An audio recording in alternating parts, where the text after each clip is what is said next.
یہ ایک عجیب مذاق ہے کہ آپ دیکھیں کہ عدالت کو بھی یہ کہنا پڑتا ہے، چیف جسٹس اسلام آباد ہائی کورٹ اطہر من اللہ صاحب کہتے ہیں کہ یہ کام آپ لوگوں کا ہے، آپ کیوں عدالتوں میں اس کو دھکیل دیتے ہیں۔ محسن رانجھا صاحب سے انہوں نے کہا کہ آپ سپریم کورٹ بھی جا رہے ہیں، یہاں بھی آ رہے ہیں، یہ کیوں آپ اس طرح کرتے ہیں؟ لوگ آپ کو ووٹ اس لیے دیتے ہیں کہ جناب آپ جو کام آپ کے کرنے ہیں وہ بھی عدالت لے جائیں، پھر یہ کہتے ہیں کہ جناب یہ پارلیمنٹ سپریم ہے، پارلیمنٹ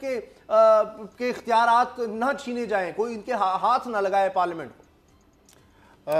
دیکھیے جو محسن رانجھا صاحب کی چونکہ آپ نے بات کی ہے تو چلیں پی ٹی آئی تو پہلی مرتبہ وفاقی حکومت میں آئی ہے اور نئی پارٹی جس کو آپ تانے دیتے ہیں کہ ہم تجربے کار ہیں اور وہ نئی پارٹی ہے، ان کو پتہ نہیں ہے، وہ اناڑی ہیں اور آپ کھلاڑی ہیں، آپ تجربہ کار ہیں۔ مجھے یہ بتائیں جس طرح ڈوگر صاحب نے پورا ان کا کچا چھٹا کھولا کہ آپ شہباز شریف صاحب کے یا نواز شریف یا شریف فیملی کے جو وکیل ہیں جنہوں نے وکالت کا تو معاوضہ نہیں لیا، ان کے قریبی رشتہ دار ان کو اگر آپ ممبر الیکشن کمیشن آف پاکستان کے لیے نومینیٹ کریں گے تو کیا حکومت آنکھیں بند کر کے اس چیز کو ایکسیپٹ کر لے؟ یہ کیسے پاسبل ہے؟ سر وہ تو کہتے ہیں کہ بغیر کسی مزید تاخیر کے ان کا تقرر کیا جائے، اور وہ کہہ رہے ہیں میری دانست میں یہ ممتاز شخصیات ہیں، اس منصب کے لیے نہایت مناسب ہے۔ دیکھیں ان کی جانب سے جو ممتاز شخصیات، ظاہری بات ہے کوئی بھی بندہ اگر نام دیتا ہے تو وہ تو اس کے ساتھ یہی کہے گا کہ جناب میں نے جو نام دیے نا یہ ہیرے ہیں۔ تو معاملہ یہ ہے کہ عمران خان صاحب نے بھی 3 نام دیے ہیں، حکومت نے بھی اب نام دے دیے ہیں، تو الٹیمیٹلی جس طرح پہلے میں بھی یہ بات کہہ چکا ہوں، ڈوگر صاحب بھی یہ بات کہہ چکے ہیں کہ جب یہ معاملہ وہاں پہ حل نہیں ہوگا تو الٹیمیٹلی یہ معاملہ عدالت میں ہی جانا ہے، اور یہ بدقسمتی ہے، اور یہ عدالتوں کو بار بار جو کہنا پڑتا ہے، کبھی معاملہ سپریم کورٹ میں جا کے جو پارلیمنٹ کے کام کرنے والے ہیں سپریم کورٹ کو، چیف جسٹس صاحب کو، معزز جج صاحبان کو کہنا پڑتا ہے کہ ہمارے کندھوں پہ بوجھ مت لا دیں، جو آپ کا کام ہے وہ آپ کریں، ہم یہ نہیں کہتے۔ اب اسی طرح اسلام آباد ہائی کورٹ جو ہے، یہ معاملہ کورٹ میں نہیں جائے گا، اسلام آباد ہائی کورٹ بھی یہی کہہ رہی ہے۔ آئین جو ہے، جو آئین میں اپوائنٹمنٹ کا طریقہ کار ہے وہ یہ ہے کہ اپوزیشن لیڈر اور پرائم منسٹر یہ دونوں مل کے بیٹھ کے فیصلہ کریں، اور اگر یہ فیصلہ نہیں کر اسلام آباد پاتے، ہائی کورٹ نے کہا ہے 10 دن میں آپ کریں، وہ لے دیکھیں گئے ہوئے ہیں۔ اپوزیشن لیڈر اسلام آباد ہائی کورٹ میں چلا گیا معاملہ۔ تو بیٹھے ہوئے لندن میں، تو بیٹھ کے فیصلہ کہاں کریں؟ تو سر اس کے بعد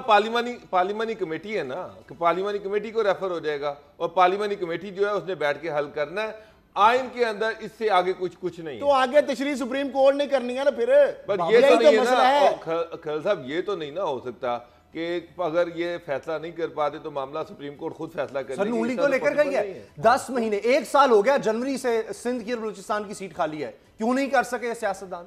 ابھی پارلیمنٹ کمیٹی کے اجلاس ہوتے ہیں، وہ جی پیپلز پارٹی نون سر لیگ یہ تو اب گورنمنٹ کا کام تھا نا کہ اپوزیشن لیڈر کو بلاتے، پرائم منسٹر ان سے بات کرتے، اگر وہ نہیں ہوتا تو معاملہ پارلیمانی کمیٹی کو ریفر کر دیتے۔ اب یہ بھی کوئی طریقہ کار نہیں ہے کہ عمران خان صاحب نے نہ اپوزیشن لیڈر کو بلایا، نہ معاملہ پارلیمانی کمیٹی کو ریفر کیا، اور پریزیڈنٹ سے سیدھا یہ کہہ دیا کہ جی تم بس نوٹیفیکیشن کر دو، بعد میں ہم دیکھ لیں گے۔ تو یہ بھی تو غیر آئینی طریقہ تھا۔ الٹیمیٹلی وہ کورٹ میں چیلنج ہوا، کورٹ میں اس لیے چیلنج ہوا کہ اگر پرائم منسٹر اپوزیشن لیڈر سے نہیں ملنا چاہتے تو پھر پارلیمانی کمیٹی کو ریفر کر دیتے۔ آپ نے نون لیگ کے ناموں کا سارا ہمیں بتایا تھا، یہ جو حکومت کی طرف سے وزیر اعظم نے 3 ناموں کی تجویز دی ہے، بابر یعقوب، فتح محمد اس وقت سیکرٹری الیکشن کمیشن کے عہدے پر کام کر رہے ہیں، یہ تو نہیں ہم کہہ سکتے تحریک انصاف کے لوگ ہیں یہ، جبکہ فضل عباس صاحب ہیں جی،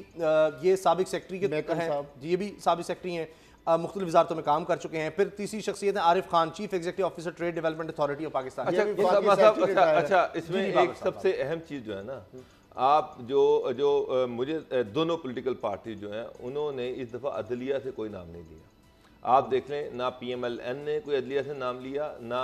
پی ٹی آئی نے کوئی عدلیہ سے نام لیا۔ اگر آپ دیکھیں تو انڈیا میں الیکشن کمیشن ہے اس کا ہیڈ جو ہوتا ہے وہ سول سروس سے بندہ ہوتا ہے، کیونکہ یہ ایگزیکٹو کا کام ہے، الیکشن کروانا ایگزیکٹو کا کام ہے۔ ان کا سارا لائزون جو ہوتا ہے وہ سارا چاروں ڈسٹرکٹ میں ایگزیکٹو آفیسر سے ہوتا ہے، تو یہ ایک اچھی چیز ہے کہ ایگزیکٹو سول سرونٹ جو ہیں انہی کے نام سامنے آ رہے ہیں جو ریٹائرڈ ہیں۔ اب اگر گورنمنٹ کی طرف سے جو 3 نام ہیں، 3 نام اچھے ہیں، لیکن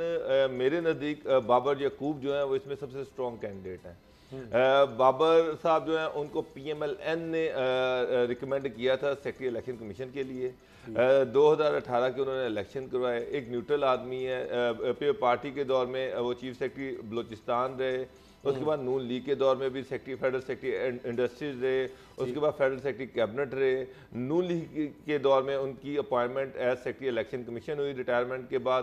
اور 5 سال کا ان کو تجربہ بھی ہے. تو اگر اس ساری ریس میں دیکھیں تو سب سے اسٹرانگ کینڈیڈیٹ جو ہے وہ بابر. اور اب تو ایک پی چیز ٹی آئی نے آپ نہیں بتا حکومت رہے نے نام دے دیا جب اسامہ صاحب، جی تو میرا خیال اس پہ بھی اگر نون لیگ اعتراض کرتی ہے تو میرا خیال اس کے وہ بعد آپ تو کے پھر ہم نام بھی ہیں بابر میں نہ صاحب کے مانو نام والی بھی ہیں. بات ہے. میں اس لیے کہہ رہا ہوں کہ بے پارٹی جو ہے وہ بھی ان پہ اعتماد کرتی ہے، پی ایم ایل این بھی ان پہ اعتماد کرتی ہے، اور اس کے بعد